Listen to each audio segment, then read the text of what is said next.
안녕하십니까. 척추관절 전문가 부부 한의사 산층 김경태 원장입니다. 여러분, 입이 말라서 고생하시는 분들 많죠?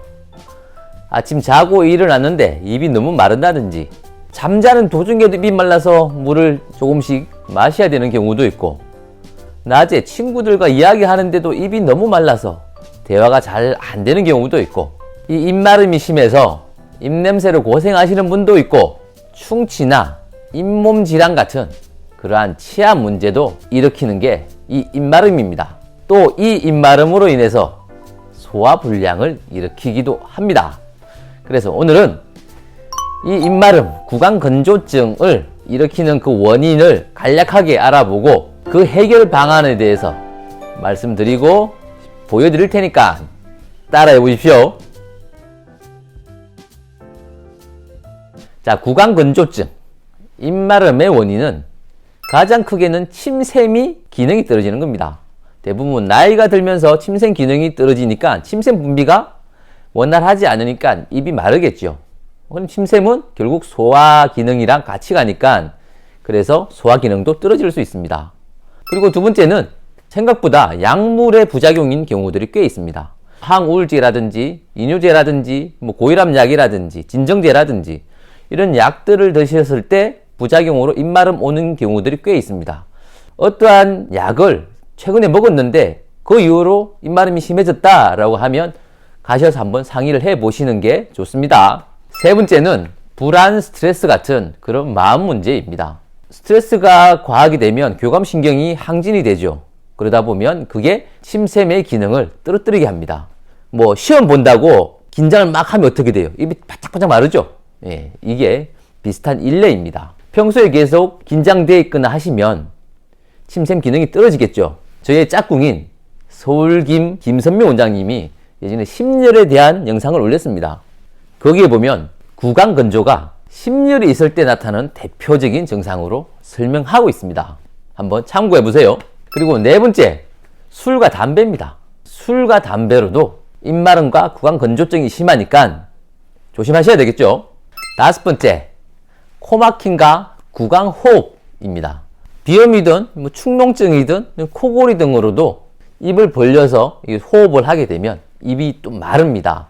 오늘 제가 말씀드릴 해결법은 어떤 원인이든 간에 구조적인 문제를 해결하면 이 입마름이 어느 정도 이상 개선이 됩니다. 그래서 그 방법 두 가지를 말씀드릴 테니까 따라해 보시면 모두에게 효과가 있을 겁니다.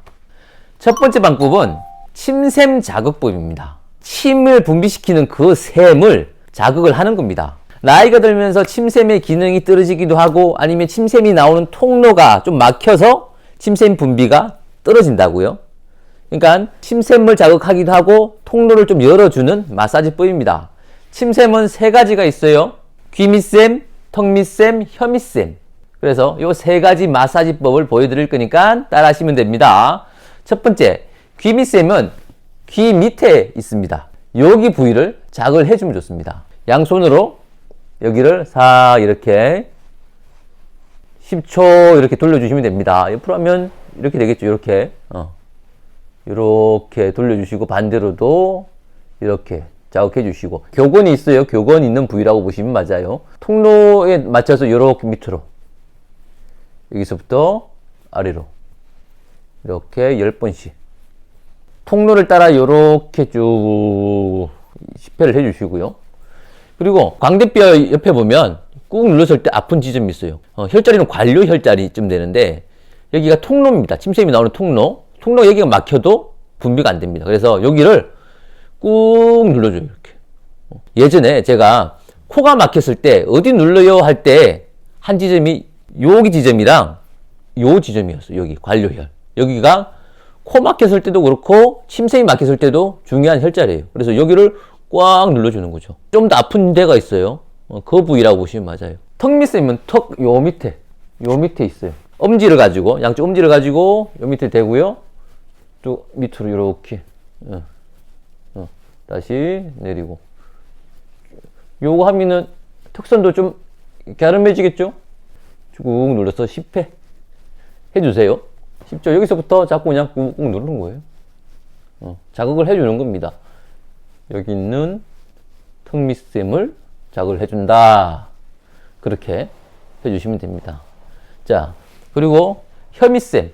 혀밑샘은 요 아래에 있어요. 그래서 양쪽 엄지를 합쳐서 요 밑에 대고, 둘, 셋, 넷, 다섯.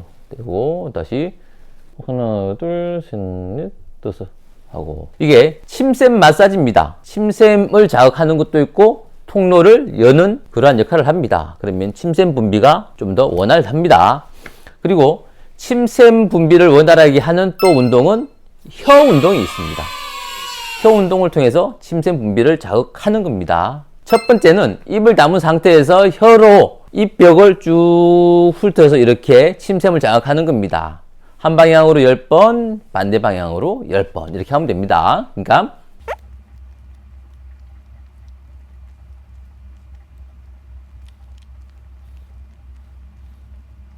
하셨어요? 뻐근하죠? 네. 혀 근육을 강화하는 운동이기도 합니다. 예전에 야간류에 대해서도 요걸 했고, 뇌기능, 치매 예방에도 이 운동이 좋다고 그랬습니다. 자, 두 번째는 혀를 쭉 내밀었다가 혀를 뒤로 쭉 당기는 운동이에요. 그러니까 혀를 세장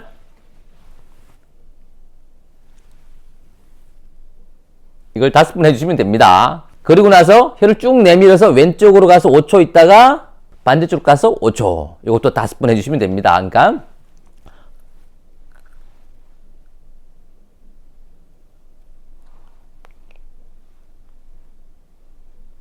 이걸 해주시면 되고, 세 번째 운동은 혀를 입천장에다가 다 붙이는 거예요. 그래서 혀를 끌어올리는 운동이에요. 그렇게 해서 혀뿌리를 강화시키는 겁니다. 혀끝을 윗니 뒤에다가 붙이고 혀를 다 천장에 말아 올리는 겁니다.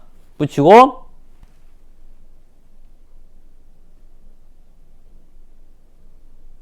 이걸 10초를 해주시고요. 네 번째는 혀끝을 윗니 뒤에다 붙이고 꽉 미는 겁니다. 혀를 강화시키는 거죠. 앞니 뒤에다가 붙여서 쭉 밀어냅니다. 아랫니 밑을 혀끝으로 누르고 앞으로 쭉 밀어서 10초간 하는 겁니다. 자, 이것도 5번 해주시고요. 그리고 혀로 양볼을 꽉 누르는 거예요. 이렇게. 반대쪽도 5초.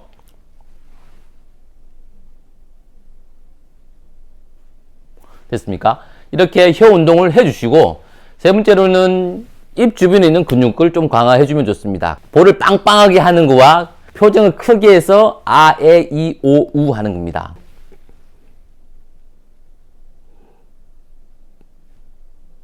이 운동과 아, 에, 이, 오, 우 이거를 반복적으로 자주 해주시면 좋습니다. 구강건조증, 입마름, 나이가 들면서 걱정이 되는 질환입니다.